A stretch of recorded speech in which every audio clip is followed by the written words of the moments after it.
नमस्कार बंधुगण आम हिंदू धर्मशास्त्र में वर्णित अच्छी जे महिला मैंने यही दिन में केश धोवा उचित नुहे धोले यार परिणाम बहुत भयंकर होता है। जानापी भिडियो को शेष पर्यंत देखु।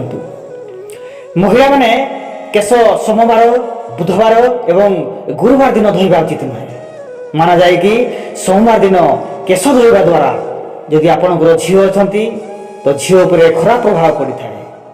जदि आपणकर झील ना तो आप केश धोई पारे। बुधवार दिन केश धोइले भाई उपर खराब प्रभाव पड़ी था। जदि आपणकर भाई ना ताहले धोई पारे।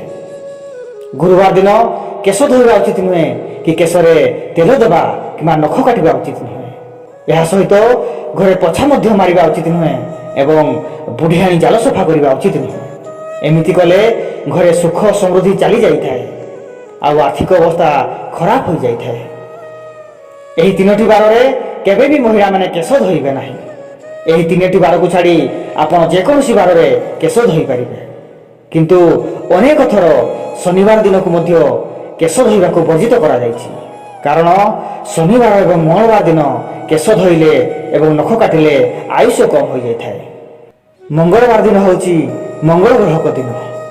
आमर शरीर में मंगल निवास आमर रक्त होता है एवं रक्त रे आमर केश उत्पत्ति होता है। एथिपाई ए दिन केश धोइबा उचित नुहे। केश को आपण शुक्रवार दिन आखि बुझी धोई पारिबे। रविवार दिन मध्य धोई पारिबे। यदि आपनकर गोटे भाई थिबो तेबे आपण रविवार दिन केश धोइबे नाही, शुक्रवार दिन ही धोइबे। दर्शक बंधु आम चैनल वीडियो माध्यम रे एही परि किछि नवा जानिबा पई वीडियो को लाइक एवं चैनल को सब्सक्राइब कर दियंतु। धन्यवाद।